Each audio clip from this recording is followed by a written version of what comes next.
Joining me now on the Knicks Film School Podcast, he is a beat writer for The Athletic covering the New York Knicks, who recently wrote an article that made a lot of Knicks fans feel feelings. Not good feelings either. Bad feelings.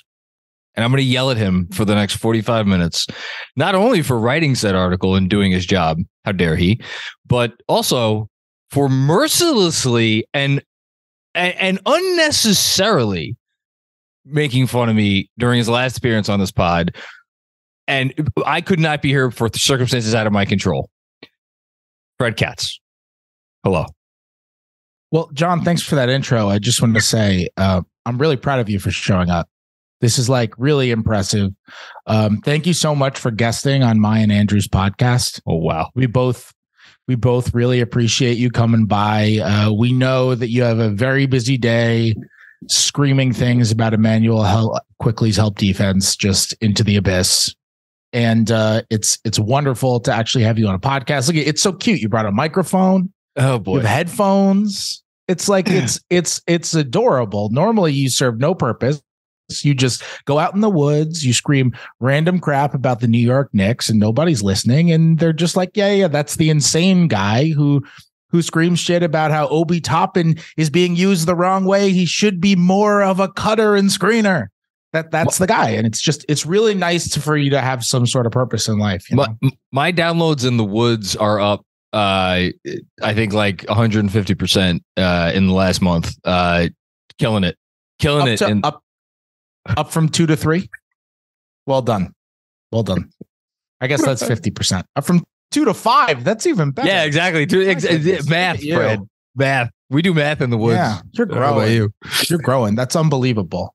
5 downloads. That's a month, I assume, not an episode. Well done. It's bi-weekly. Well done. I'm really impressed. Yeah, I'm really impressed. Pumping out content. Oh goodness, Fred Katz. It's good to see you. Not that we ever talk. It's wonderful offline. To be on. I'm sure it is. We have a few things to get to. However, we do have some. Well, it's not really breaking news anymore, but some news that broke a little while ago. So I figure we'll get to that first, and then we'll touch on some of the other stuff. Speaking of the guy I scream about in the woods, Obi Toppin, seems like he's going to be out for a bit with let's see if I get this right, non-displaced fibula fracture. Not non-displaced fracture of the fibular head, which is the top part of your fibula. Yes, fibular head, John. The fibular head, which is different than the one fibular. One of the fun things about sports is not the injuries, but when you cover sports, or just a sports fan, you learn all of these medical terms that you just otherwise that like only orthopedic people know. Yes. So it's beautiful to learn these things. Well, this isn't funny, but like immediately when when I saw your tweet, I immediately went to Jeff Stotts in street clothes and I'm like, on notifications. And then when he was like, playing, home physician, I was like, oh, this is looking like 6 weeks. And then he tweeted out that John Collins made it back in 21 days or something similar. So, but it sounds like it's going to be longer than that with a 2 to 3 week reevaluation. I'll just open it up to you. What are your thoughts, impressions on like what's going to happen on the injury, anything? Oh, it's really unfortunate to see an injury like that for Obi. It's really unfortunate. I have a few thoughts. My first thought, just from a basketball perspective, is okay. Tibbs just shortened the rotation. We saw in garbage time against Atlanta on Wednesday night that shortening the rotation also means that even during garbage time, like Evan Fournier is not getting in, Cam Reddish isn't getting in, Ryan Arcidiacono is dealing with an ankle sprain right now, and so they're basically playing with 12 guys on guaranteed contracts who will ever get into a game, at least based on Wednesday's standards. Now Obi's out. So, three of those guys are centers. You're probably only playing 2 of them. I'm sure at some point in this podcast, we're going to suggest to discuss a scenario where like Isaiah Hartenstein plays next to one of the 5s, maybe. I think RJ Barrett at the 4 is something that we're going to see.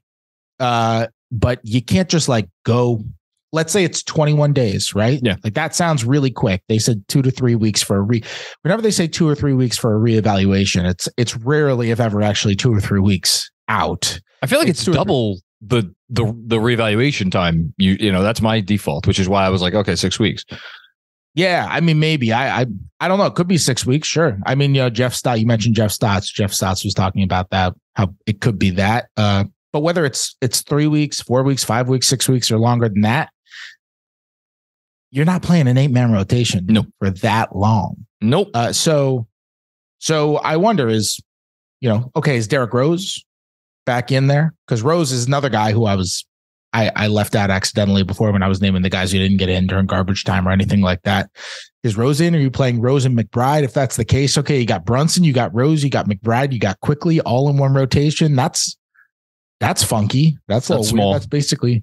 That is real small. So what are you going to do about that? Like, you know, it's Cam Reddish come in and just basically play backup 4. Is Reddish back out there? Can we stick with that for half a sec? Because you know, you were right in front of him, and you saw. You asked one of the questions or all the questions to Cam after the game, right? I asked a couple of them. Okay, Begley asked, a bunch of other guys. Okay, so you know, I saw the video. You were right in front of him. On one hand, it feels silly to be like, it's over. They can't walk it back now. But on the other hand, I'm like thinking to myself, is it over? Can they walk it back? Like, where do you think that situation is right now? I think it's very uncomfortable. That's what I think. Good word. I think Cam was very uncomfortable talking to us about it.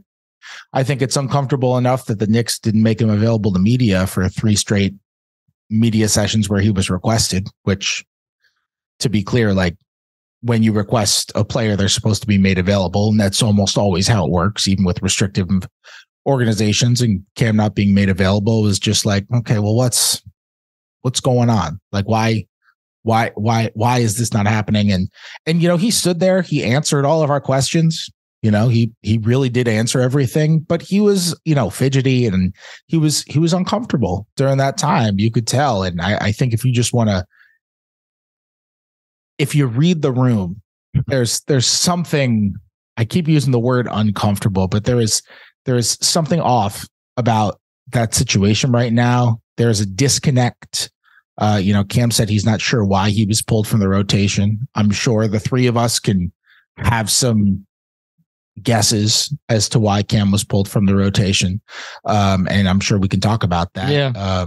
But yeah, I'm with you. It's like, it's really weird to have a player psychologically in that sort of situation and then be like, oh, well, actually, you're back in your old role the next game. So I don't know what you do with that because, you know, the thing with Tibbs is like he gets criticized for not really communicating with guys in these sorts of situations, right? Like Kemba Walker came out and said Tibbs didn't really talk to him when he got the benching last year. And a lot of guys have said similar sort of stuff. Didn't Derrick Rose just kind of say, I mean, that's Derrick Rose also. He said something similar. Yeah. I mean, Rose said Tibbs talked to him and said that I think the Rose thing was a little bit different of a tone. Rose's was more like, he said he wanted to give Miles McBride a look and that's all I needed to hear. It was more that with Rose. I never really questioned Tibbs's and Rose's dynamic. That's AVSP. They don't need to speak. Exactly. They don't even need to talk. They just telepathically communicate. I think I don't know, honestly, maybe a lack of communication just completely unintentionally helps them in this situation because it's like, well, you never told Cam, hey, you're screwing up on all these things, you're out. And Cam was like, screw you, I'm not screwing up on them. Now you could just be like, yeah, just play dumb. Yeah, Cam, it was only for a couple of games. You were going to make it back in. I just told you to stay ready. You're fine. I mean, if I had to bet on it right now, first of all, I would need odds to. You could tell me Svi. It's insane, right? You can tell me Svi gets off the bench in the next game, but like, is it truly insane? Like you brought up the idea of Hart, I guess would maybe play next to Sims for, you know, a period of time. To be clear, by the way, yeah, I hate that. I don't like it either. I don't like it either. I of all of the possible options, like even like one that would involve like bringing Evan Fournier back into the rotation, which I'm not a huge fan of that. Like, I think Hart and Sims would be my least preferred. But like the odds-on favorite would seem to be bringing Cam back into the fold. But like I don't know. Unless do you disagree? No, from a basketball perspective, that easily makes the most sense. I think you could play him as like a small ball four. You could play with a bunch of wings. You play really fast with the second unit. Yeah. I think that totally is what would make the most sense. I guess there's another option. You bring Derrick Rose back into the fold. You go That's small though, because you just Rose, Deuce, and quickly, right? It would be like you could stagger differently. I guess. I guess you could just try to stagger. Maybe Julius Randle plays with the bench unit. That's interesting. And you try to stagger. Maybe there's something there like that where you could do that. But yeah, I'm with you. Just from like they say it's a positionless league now, but it's not a role-less league. Like, yeah, there aren't positions, but guys have roles. And the Obi role is funny because it's somehow duplicitous and also not possible for anybody else to replace. Yes, that's a good call. It's this unbelievably strange in between where it's just imperfect in both directions. And so I don't know. Maybe Tibbs just plays Julius Randle 48 minutes. Maybe we're just going to see that. I mean, more realistically, I'm with you. Like Cam, I think basketball wise makes the most sense if you reinsert him.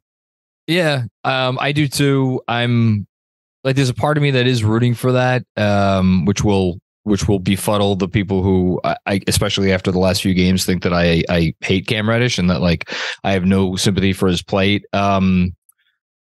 Well, let's transition to the piece that you wrote this week, which got a lot of news, or a lot of views, and I hope it made the waves it should have because it was a big deal.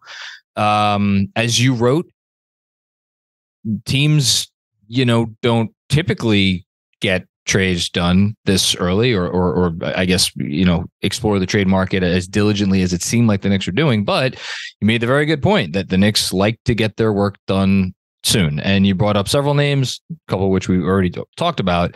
And one of them is Cam Reddish. And I don't want to misquote you, but basically you were painting the picture that perhaps the market for Cam is not as robust as maybe, I'm sure the Knicks would like it to be. Like where do you think things are at on that front? So I don't think the market for Cam was all that robust when the Knicks traded for him, to be honest. I mean, I think the Hawks made it pretty clear starting in the summer of let me make sure I get my dates right. Starting in the summer of 2021, so before last season, the Hawks made it pretty clear that they were at the very least open to trading Cam Reddish. And by that point, Reddish had asked out. I don't remember when it kind of became common knowledge around the league that he wanted out. But at that point, the Hawks had made it clear that if you want Cam Reddish, give the Hawks a call and they're picking up. And they made it clear as well, their price on Cam Reddish, first round pick. You offer a first round pick for Reddish, pretty good chance that a deal is going to be done shortly after. The Knicks were the team that called up and offered the first round pick, but that didn't happen until January when they offered that first round pick for Reddish. And when that came in, the Hawks said, okay, great. And I don't want to make it seem like the Knicks were the only team that called about Reddish. That wasn't the case. I've heard of other teams that expressed legitimate interest. I think the Lakers were in on him when Atlanta was listening to offers. I think Indiana was considering that. I've heard a couple of other teams. Obviously, those basketball situations have changed and evolved a lot in the last 10 months. So that doesn't mean we can just like automatically assume, okay, well, those are the Cam Reddish teams once again, no matter what. But those teams weren't necessarily offering a first round pick. Now you fast forward to today. This is team number 2 for Reddish. He's only got half a season left before he hits restricted free agency, when I don't know if you're going to have to pay him, but if you do want him, you are going to have to pay him his market value, whatever that ends up being. And, having him on like a cheaper rookie contract might not be as it's just not going to be a thing that exists. And quite honestly, I think the fact that Cam has kind of flamed out with a couple of teams now just makes a lot of people around the league say like, okay, well, why? Why does this keep happening? Why did it happen at Duke? And why did it happen in Atlanta? And why is it happening with the Knicks? And I just think there were Cam Reddish doubters when he came into the league, even though he went 10th. There were a lot of them for the exact things that we've seen. And if you were a Cam Reddish doubter coming into the league, I don't think he's converted anybody. I don't think so. I don't think anyone's watched his NBA career and been like, you know what? I wasn't in on him, but now I've seen this and I am. And there are a lot of people who have flipped in the other direction. So I think it's harder to find that legit, like I haven't really heard of a Cam Reddish like suitor, like a real team that wants to like pursue him. I've heard of teams that are tossing around the idea of, is it worth it? Do we want to kind of take a flyer? But it's that sort of tone. It's the take a flyer tone. It's, maybe second round pick, maybe. But I'm not saying they have to like attach stuff to get off of them. But like, I don't think they recoup that value that they sent out for him. I want to move on to quickly in a second, but I one more question on Reddish, because we talked a little bit about this, and I'm wondering myself, like the Dallas game, and I was kind initially because I did like, here's the thing, I do have some sympathy for his situation if you just zoom out and you look at a guy who got this role as a starter. I would say he played well as a starter in the role that he was given. For the most part, he seemed to do what was asked of him. He played pretty hard on defense almost all the time, at least in comparison to some of the other guys on the team. He's not Deuce or Grimes out there. He's not even quickly in terms of the consistency, but he did some really nice things defensively. He made some shots, not that consistent from the outside, whatever. And then he got hurt, and he came back, and then obviously his job had been taken. And then 2 games where it was like, okay, it was fine, whatever, sort of. And then the Dallas game. And the Dallas game was very bad.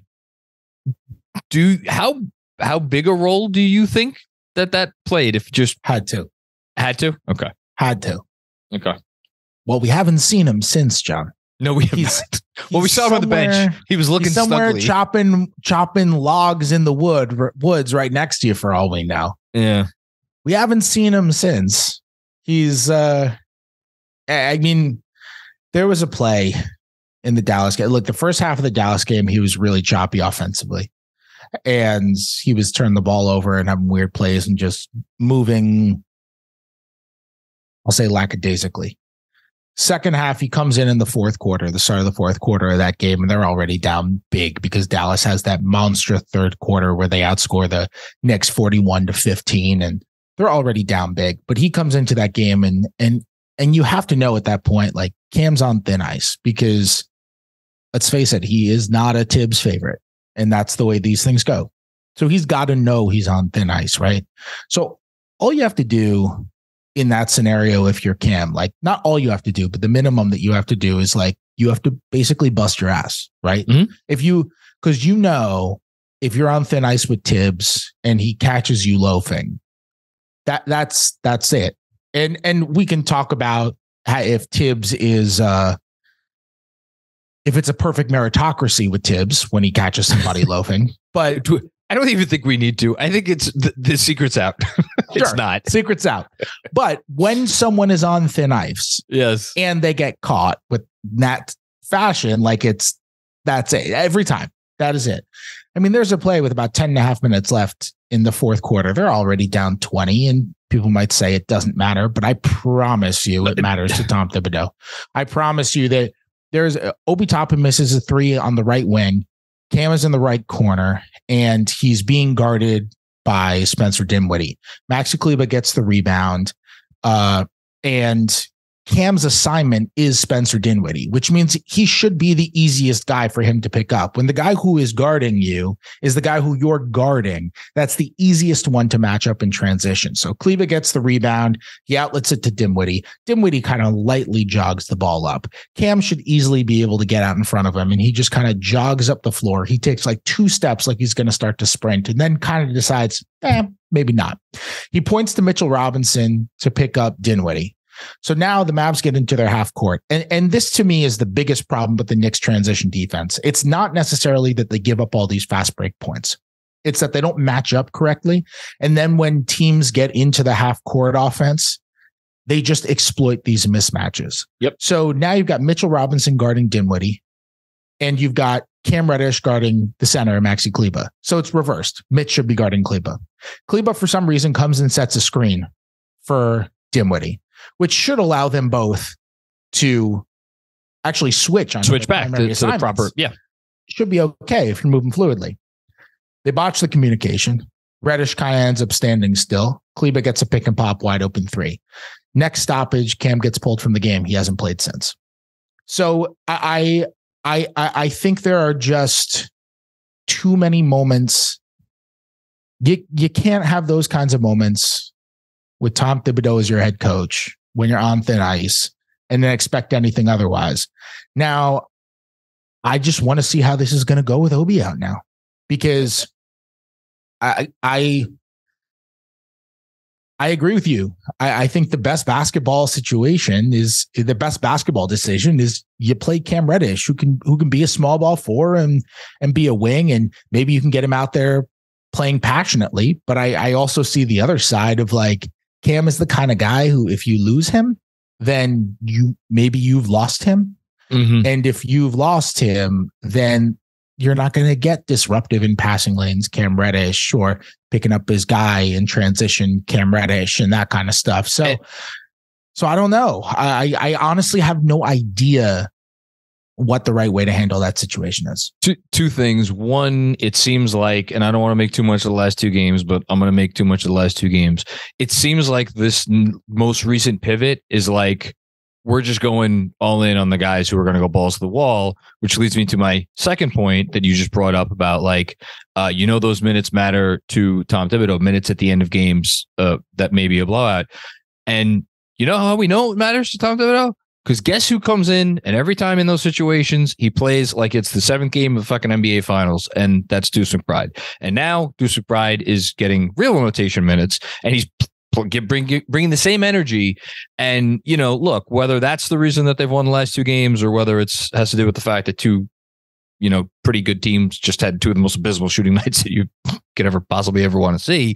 We'll find that out moving forward.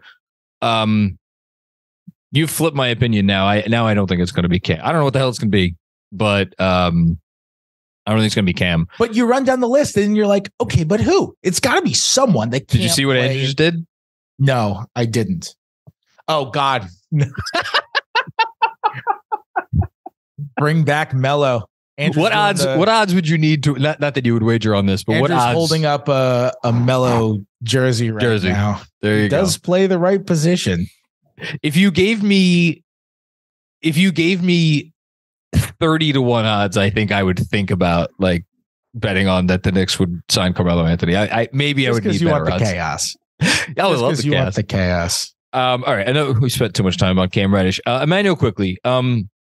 This is a topic, for as much as you make fun of me for, that is near and dear to my heart. And it's not because, and I tried to make this clear, it's not because I think Emmanuel quickly is like some revolutionary, player in terms of like there's this untapped potential and he has, he's a starter waiting to happen and the shot's going to come around and he's going to be, flirting with all-star.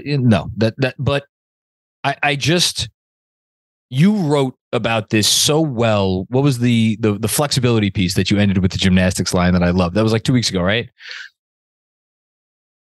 I honestly don't remember. I write things and then they leave my head and they're gone forever. It was one of my favorite things you've written in a long time because you so eloquently and point by point explored why for this team that has touted since Steve Mills, I mean, Jesus Christ, they've touted their flexibility. Well, actually, Fred, they're not that flexible, and you explain why, and everybody should go read that piece. It's really good. It's as relevant. It's more relevant to today than probably when you wrote it. And obviously I understand the reasons why you look to move on from a player who is entering the summer where you can negotiate an extension for him, and like your roster's built the way it is, and like you don't have a star, and you need to continue to, as you say, remain flexible to try to have the right assets to trade for that star. I get all of those things. Does it not strike you as, I don't know, odd that a franchise that has been in the abyss for as long as the Knicks have can come across this player who sure does seem to be about all of the right things? I don't know. Maybe you've heard differently. And if you have, feel free to chime in. But like, he seems to be about a lot of the right things. And now they are looking to potentially just ship him off. Like that. Should that not irk me as a fan? What do you say about that? Well, I'm a little more in the middle. So okay. I would say, first of all, I understand why Knicks fans are upset about them listening to offers or talking trades. I shouldn't say listening to offers, because I think it's more than just listening to offers. I understand why Knicks fans are upset with them legitimately considering trading quickly. I get that 100%. But I seriously doubt we are going to find ourselves in a situation where we wake up and we see the news break that the Knicks have traded Emmanuel Quickley for nothing. Yeah. Like I don't think that's going to be the case. I think they value Quickley. As a matter of fact, I think this organization kind of has a reputation. This front office has a reputation in trade talks of overvaluing its own guys. Really? Like I think that's. Yeah, I think that's why they don't have Donovan Mitchell. Well, I was about to. Okay. Like I think that's I think that's why they have held on to a lot of the guys that they have. I think now, I don't know if that's a negotiating strategy or if it's genuinely how they feel, and the negotiating strategy they feel like is something that pays off in the long term and trades and that kind of stuff. But when you talk to other teams, they talk about how the Knicks talk about how much they love their young guys. Oh no, you think this guy is worth this? Well, we think he's worth more. And they talk about that a lot. And that's kind of what happens in the Donovan Mitchell negotiations, right? Is that common, or is that sorry? I don't. Yeah. Is sure. This okay? Yeah, I think. Okay. It's certainly not uncommon. Okay. Thank you for clarifying, because I just don't know. Yeah, it's a fair question. It's certainly not uncommon, but I think the Knicks are one of those organizations that does it. So I don't think that they are just going to like give away quickly in a trade. I don't. And I wrote that the Knicks have considered situations, have expressed to other teams that they would be willing to attach Reddish or quickly to Fournier to make a trade work. If they were to attach quickly to Fournier, I don't think it would be like quickly attached to Fournier for an expiring who will be the 15th man this year. Like, I don't think that's what the scenario would be. I don't know what it would be, but I don't think it would be that. Like, I think there'd have to be something that made them feel like it was worth it, whether it's someone who could actually help, or a pick or whatever, or something to make salaries work. Like, getting off of Fournier's money doesn't necessarily do much for them this offseason. They're still probably operating as an over the cap team unless they make some other sort of pretty significant move. And even then it might take another significant move to get like really significant space. Also, just not a lot of good free agents this summer. So no, not even worth it. But anyway, back to the quickly point. Yeah, I think the greater issue is kind of what I wrote in that piece that you talked about, which is that what it says about the organization that they're at a point where they think that a future first round pick could be more valuable to them than Emmanuel Quickley. And this grand plan that they have to trade for the first star in the door. And it's just something that I've thought about so much ever since the Donovan Mitchell stuff really came to the surface over the summer, which is your plan is to trade for the first star in the door. How many times in NBA history has a team traded for the first star in the door and it's like really, really worked? It's happened. When has it happened? It happened with James Harden. But James Harden wasn't a star yet. Apples to Christmas trees. you were talking here. No, seriously, I'm glad you said that and not apples to oranges, because I hate apples to oranges. I don't care for it because you know why? Because you can absolutely compare apples and oranges. You can. You cannot compare apples to Christmas trees. You want to? Hey, I'm hungry. Hey, what would you like to eat? I only have apples and oranges. Which one would you rather have? I'd rather have an orange. Okay. Boom. You just compared apples to oranges. That's it. They're both fruit. People compare apples and oranges all the time. So apples to Christmas trees makes way more sense. Thank you for that. Anyway, go on. Disagree with me. No, because do you not? You know why I'm saying it, because like you said, Harden people were high on him, but even freaking Daryl Morey admitted after the fact, like we thought we were getting a good player. What do you think we're getting this? Yeah, totally. Yeah. Well, that's kind of my point, right? Where it's like you can trade for the first star in the door, but you basically have to totally and completely and historically rip somebody off. Yes, like that's the way that you do it. There's a reason that a decade later we're talking about the Harden trade on this podcast, and I can just say the Rockets trading for James Harden, and everyone's like, "Yep, I know that entire trade off the top of my head. I remember when it happened, and I remember how it happened, and I remember all the history behind it." And it's like there's a reason that trade is so unbelievably famous. It's not normal. It doesn't really happen. So your plan to trade for the first star in the door. And obviously when the Knicks have that plan, their plan is to trade for an already established star. So you just can't really think of those situations where that's happened and you've still had enough assets left over to recoup, to go out and get a second guy. So I think that the plan I think it has flaws. I think it has flaws. Do you think? Oh, how dare you, Fred? My goodness.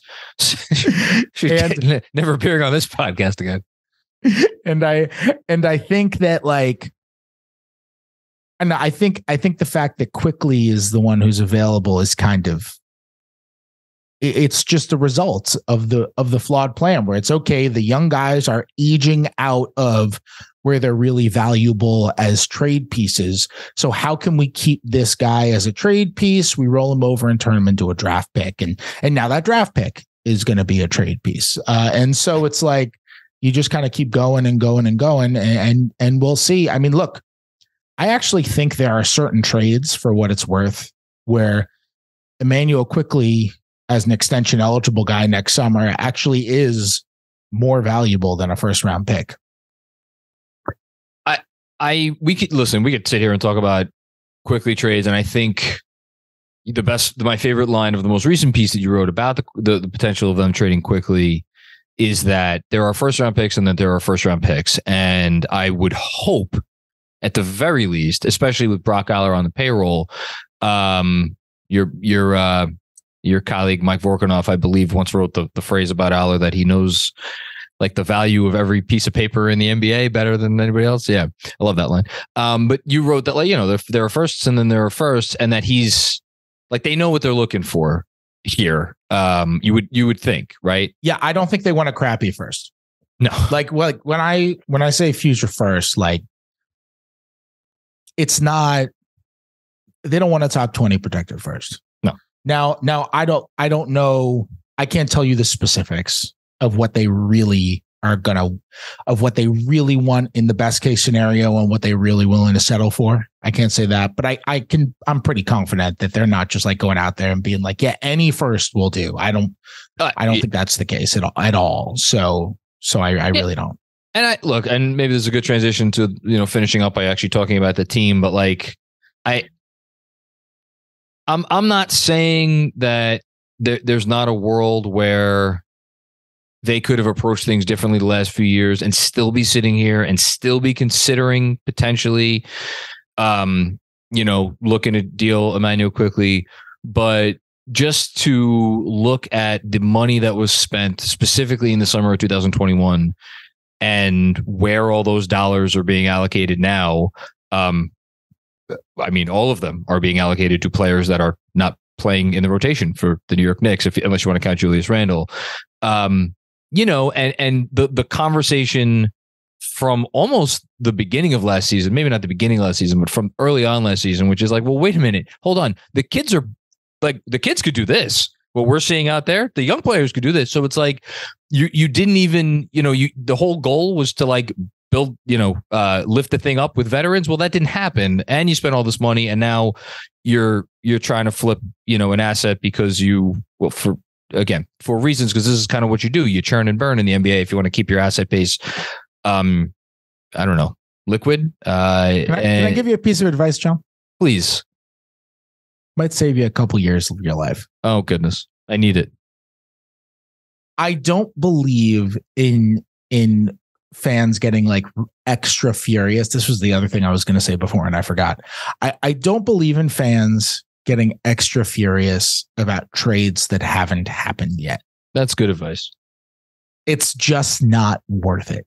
I swear to you, there are more things that I've heard about, random trades that you hear about, and it's just like, they're just like concepts, so I don't put them out there because they're not real. They're little concepts and stupid little, hey, what about this? Nah, hey, what about this? Nah, and that's it. Like that's not a trade negotiation, you know what I mean?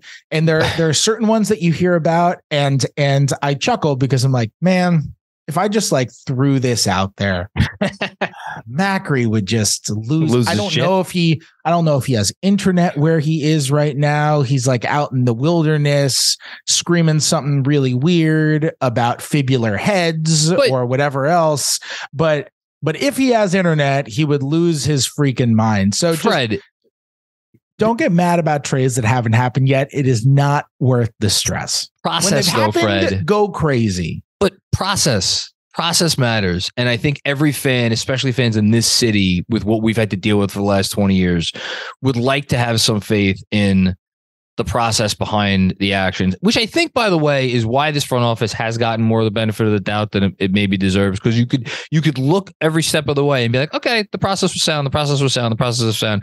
Donovan Mitchell stuff, I don't know about that. And now we're here with the quickly thing. All right, let's move on. I want to talk about the team a little bit before I have to let you go. That's a fair point, by the way. Yeah, but that's different. That's a little different. Let's see what ends up happening with Quickly. Maybe they trade him, maybe they don't. Maybe they trade him and they get something such a good first back that you're like, okay, I get it. Maybe they trade him and Fournier and they bring back a big salary and you're like, oh, that guy will actually help, and they got an extra sweetener added on because of it. It's like, okay, I get that. Maybe.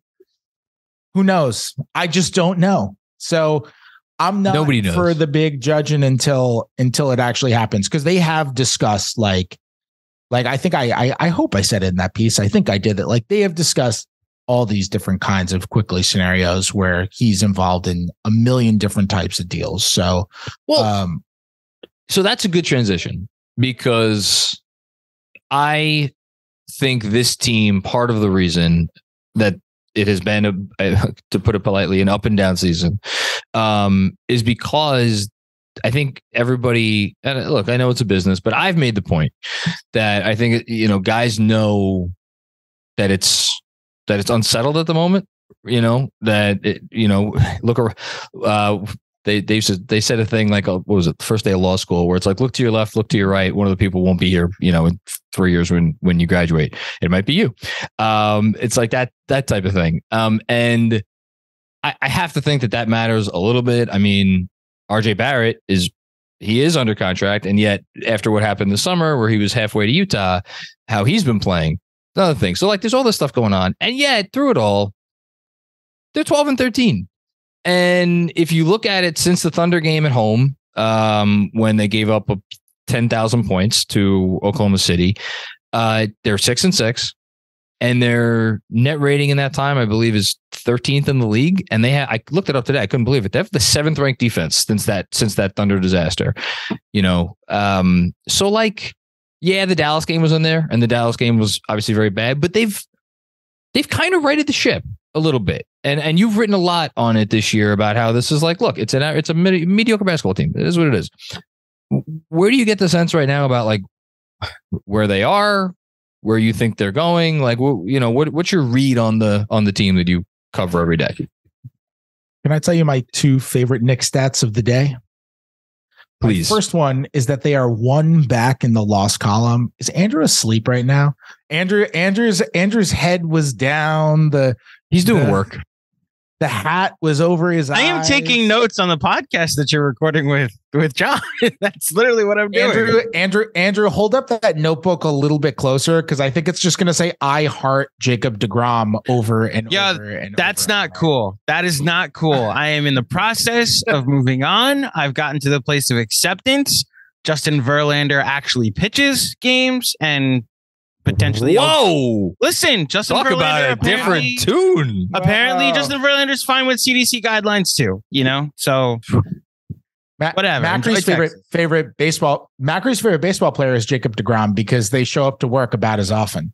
Oh, geez. So I gotta get a new job. We gotta cut baseball talk off here. People got mad that I brought up so much baseball on the last pod. So okay, save it for the end. Save it for the end. My two favorite Knicks stats of the day.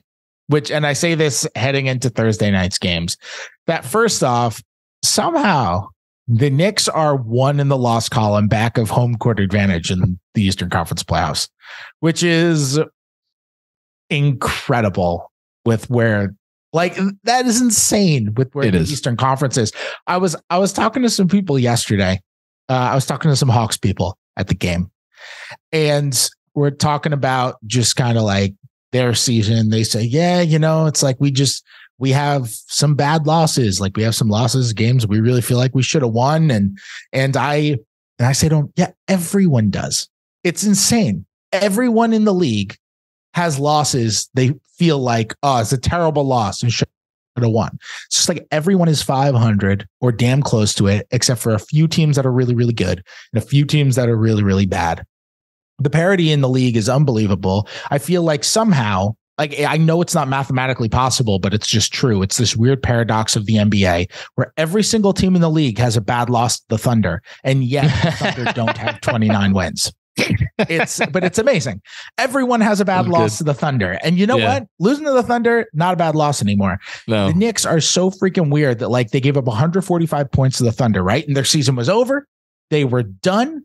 That was the breaking point. That was it. And then they won 3 out of 5 on the West Coast road trip when they were going to go 0-5 on the West Coast road trip, right? And Tibbs was going to lose his job before the end. Yeah. Tibbs was going to lose his job, right? And then they blow the lead to Dallas, and Dallas scores 972 points in the third quarter, and Tim Hardaway scores 971 of those points in the third quarter, and Luka Doncic scores the other one, and it's over, and Tibbs is going to lose his job, and that's the straw that broke the camel's back, and they're never going to win another game, and the season is done because it was the most hideous thing any of us have ever seen. And then they come out, and they have given up as many points combined in the last 2 games as they did in that third quarter of the Dallas game since.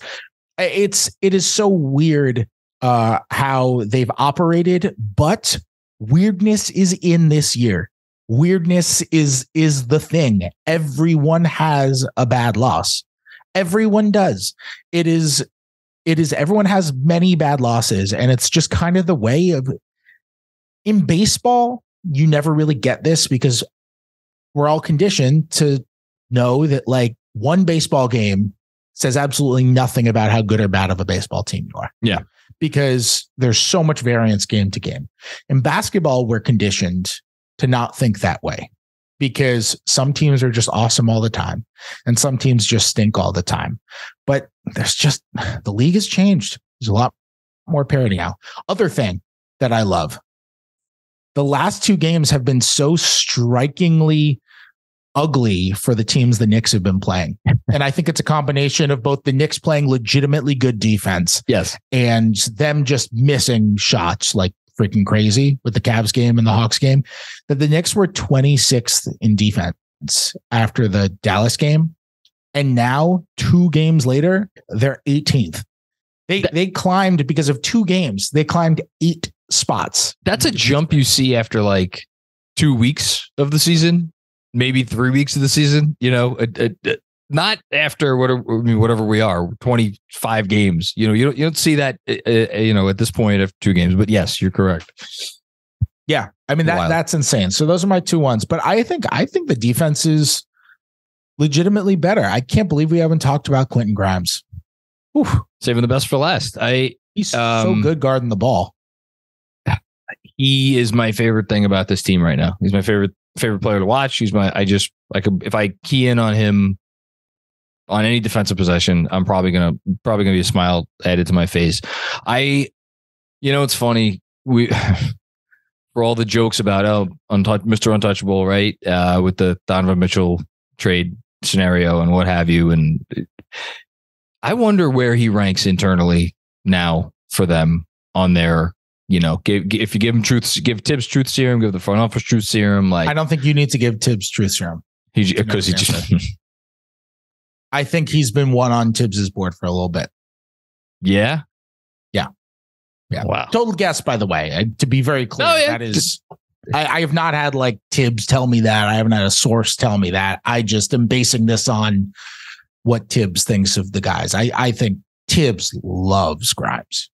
Tibbs has always loved Grimes. I mean, I know sometimes it hasn't come all the way through, like when he was out of the rotation before and all of that. And people questioned it. No, Tibbs has always loved Grimes. Tibbs was the biggest Grimes supporter in the organization when they drafted him. Tibbs was the one being like, we have to draft this guy. Really? Tibbs loves. Yeah. Tibbs is huge on Grimes.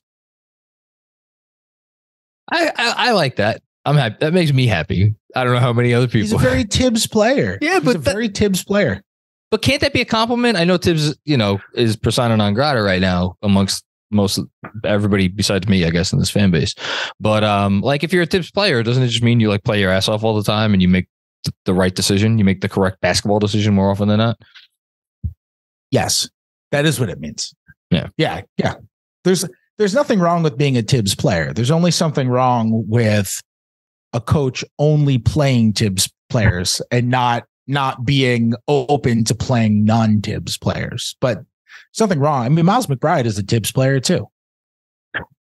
I'd like him to make a few more shots, but yes, I like Miles. Well, McBride. yes. I mean, the jump shot is his rotation on his ball is a problem. The jump shot is, I think it's problematic. The jump shot. Before I let you go, I'm going to put you on the spot. I said, when did I say? A couple games ago. Or actually, no, when me and Jeremy talked, right?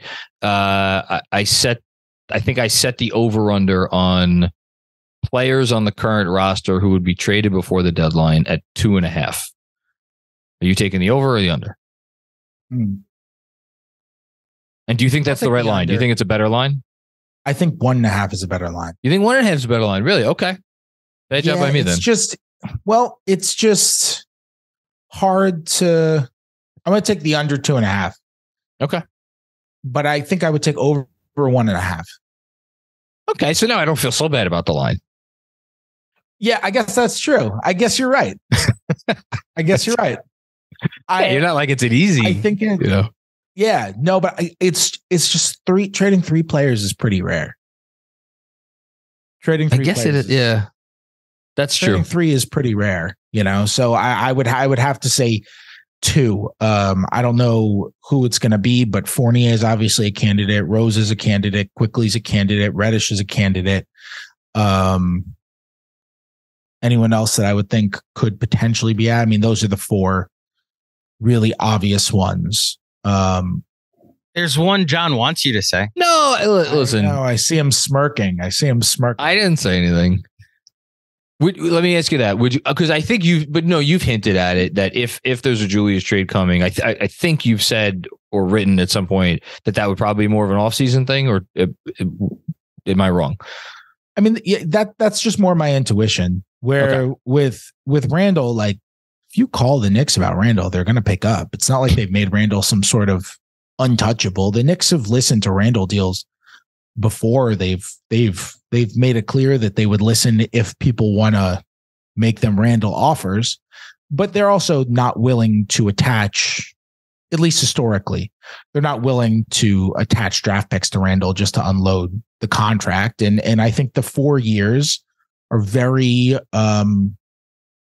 it's just difficult to handle on those sorts of trades. You look at some of the other kind of big contracts in the league, there really aren't very many intimidating 4-year contracts. It's like there are a few 3, and a couple of 2, but you think of the contracts that teams are trying to like unload, right? It's like, okay, Charlotte and Gordon Hayward. 2. That situation feels like it's like that contract is not completing with Gordon Hayward in Charlotte. I don't know where he's going to be. I don't know what's going to happen. I just could not possibly see that happening. But there's only 2 years remaining on that deal, including this one. Randall has twice as many. So, when you talk about, okay, well, the Knicks, maybe they want to get rid of Randall and maybe Charlotte wants to get rid of Hayward and they swap them. It's like Charlotte's not going to want to take on the extra 2 years and commit that to Randall, even if they do think it's a better basketball situation with Randall over Hayward, because Randall is available and Randall at this point is a better player than Hayward is. But those extra years are tough. So I just think it's tough with Randall. I also think Randall is the type of player who you need a summer and a training camp to really fully integrate. He's disruptive to your ecosystem on both sides of the ball, right? And so you want him there to be able to integrate him into your offense, to be able to make sure, okay, this is how we're going to make our system to include Julius Randle. He's not some sort of 3-and-D guy who you can plop in and he's just going to kind of move off the ball or camp in the corners and shoot some threes and guard well defensively and guard him at whatever position you want him to. Like, that's not it. So if I were running a team, even if I were like as high on Julius Randle as you could reasonably be, and I was like, yeah, you know what? It's a lot of money, but it's fine. Julius Randle's like 20, 10, and 5, and he's shooting the ball well this year. And he's actually above league average efficiency on high volume, which is great. And he's taking good shots. And look at how he's changed his approach to basketball.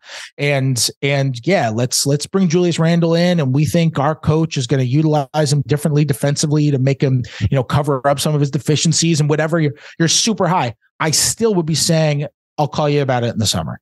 Okay. Because I just wouldn't want to be adding him in the middle of the season, because it's just difficult to integrate a player of his. And this is not a quality thing. It's a style thing.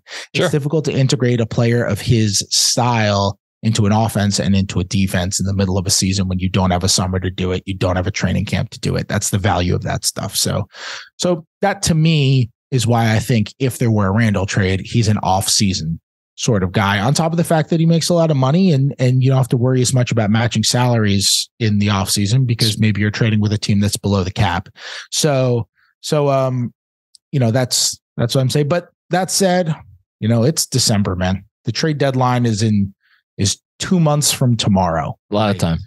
A lot of time for things to change. A lot of time for one team to go south and decide, let's get Julius Randle, or one team to decide, hey, you know what? We're just one piece away, and maybe it is Julius Randle or whatever else. Or for the Knicks to say, oh man, we can't have Julius Randle anymore. We're willing to attach something. We're changing our philosophy, or we're willing to do a different kind of Randle trade or whatever. I mean, I can only report on things that have already happened. I can't predict the future. So we'll see how it evolves. I'm waiting for that last, then you'll really be a good reporter. The only thing that I can predict moving into the future is that the next time I come on Knicks Film School, you will be unavailable. You're probably right. You'll bail at the last second because you have something come up. Oh, you're like, Andrew, do it. You got this, man. You got Andrew's just sitting there. All Andrew has done this entire podcast is he's sitting there and he's just catching strays from me when he's done nothing wrong. I'm just making fun of him for Jacob deGrom. And he's just again. I've moved on. This is a Justin Verlander house now. Shout out Kate Upton. Yes, for what it's worth, I actually like the Verlander move over to DeGrom. I'd rather have Verlander for 2 years than DeGrom for 5. So we talked about this. That's where I'm working my way toward. In all sincerity, and this is the end of the pod. So if you don't like baseball, leave. Whatever. I think where a lot of Mets fans are that I've talked to in my inner circle. It's like there was nothing quite like watching Jacob deGrom pitch for my baseball team. And that's what I'm going to miss.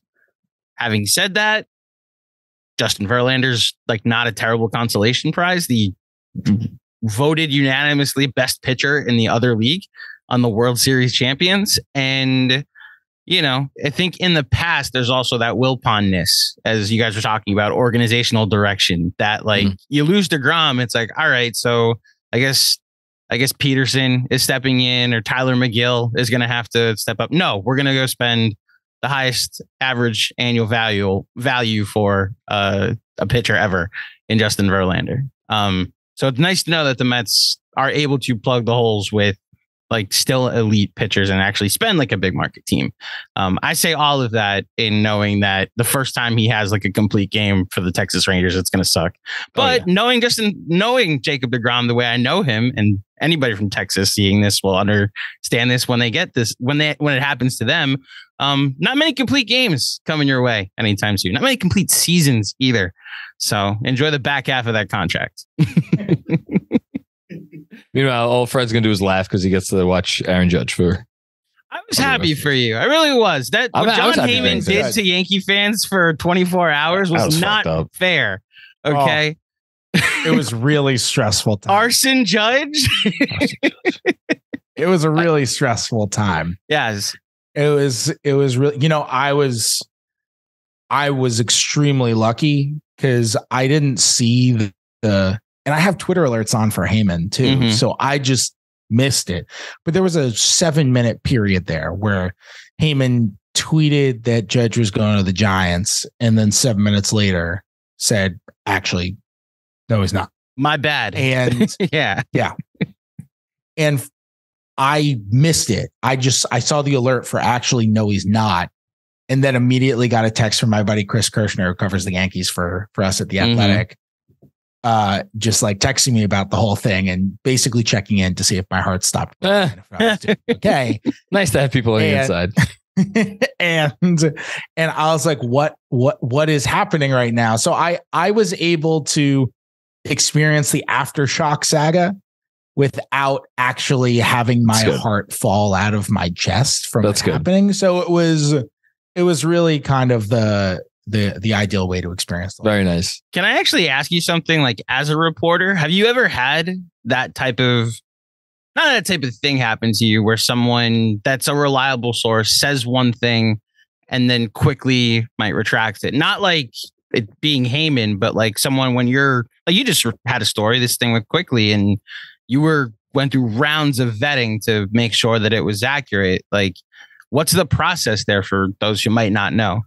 Yeah. So for that story, I spoke to like 12 or 13 sources. Mm-hmm. I spoke to a lot of people because if you can't tell from that story, like that was me talking to other teams. Like, okay, what are the Knicks expressing during these trade deals? What are they saying during negotiations, conversations, whatever you want to call them?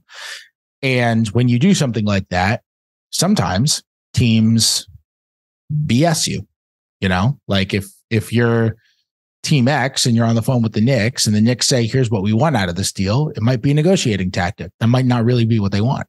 So you try to strip it down so that you can say like, okay, there's no reason for them to lie about this because then they're not going to be getting what they want out of it. At some point during a negotiation, you have to express your actual desires of what you want so that you can actually get what you want. So I try to strip that bare.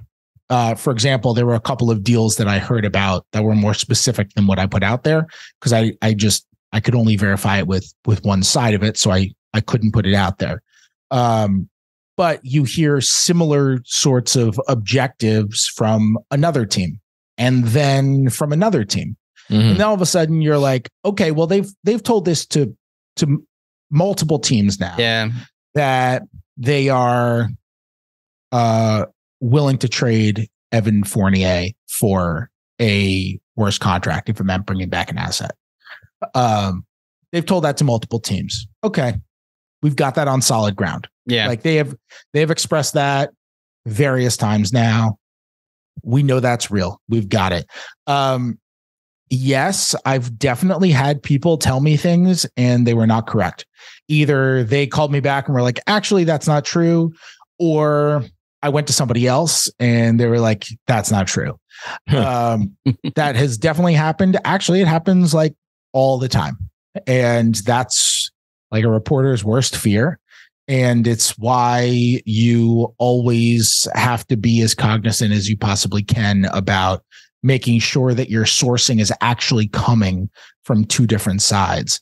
Like there was one story that I didn't end up breaking a couple of years ago, and I was really upset because it was a big story.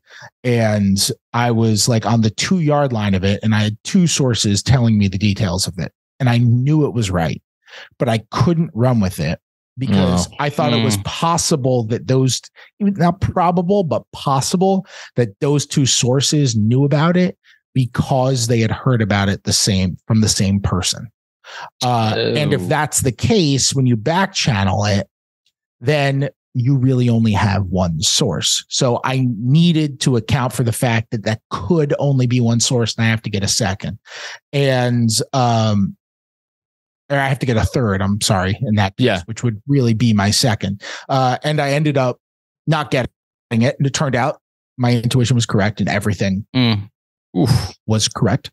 And it just didn't go. So like, yeah, I mean, that kind of stuff happens all the time. It's just the live reporting, and you just have to like always have your antenna up to find stuff. I know we got to wrap, but it's why, like, and for those who like don't know what we're talking about, a national baseball reporter, the Woj of baseball, one of the Wojs of baseball, there's like 4 of them, tweeted out that Aaron Judge, Yankee soon to be captain, is headed to the San Francisco Giants. And then 7 minutes later said, actually, it appears he's not. Apologies for jumping the gun. And then the next day, obviously signed with the Yankees. So you think Yankee fans are upset? I think how Giant fans feel. Oh, that's true. I just found it fascinating, and I experienced this a lot during the Trump presidency that was very leaky, that you'd see all these New York Times stories that were like 17 sources have confirmed, 25 sources has confirmed. The amount of levels of like solidity that you need to have on those sourcing. So well, good to hear about the process. That's why I love you, Fred, because if you write something, I know I can take it to the bank, which is why I made as big a deal out of your most recent article. You have a bank account in the woods. It's a tree. It's a hollow tree. It's a pile of rocks. Yes. I would have thought that you just like take like a ton of like valuable metals and you store them in a little bag, and then you bury it somewhere beneath like a bush. It's a hole under like a fake bush. I move the bush over the hole to guard against thieves and badgers. Fred Katz, for anybody who may not know, can you let them know where to find you and your stuff? Yeah. Don't find any of my stuff. It's not worth it. Yeah, you can read my stuff over in The Athletic. Follow me on Twitter at Fred Katz, and yeah, that's it. You're the best. Congrats on Judge again. I look forward to reading more of your rumor mongering. No, that's not what it is. I don't know. You're very in-depth, accurate reporting. Yes, there you go. Reporting. I'm so hurt. I'm still hurt. That's the thing. I'm so hurt. You've hurt me. But I do feel heard after this podcast. I feel heard. Yeah, heard and hurt. Heard and hurt. And there is your episode title, folks. Fred Katz, ladies and gentlemen. Thank you very much.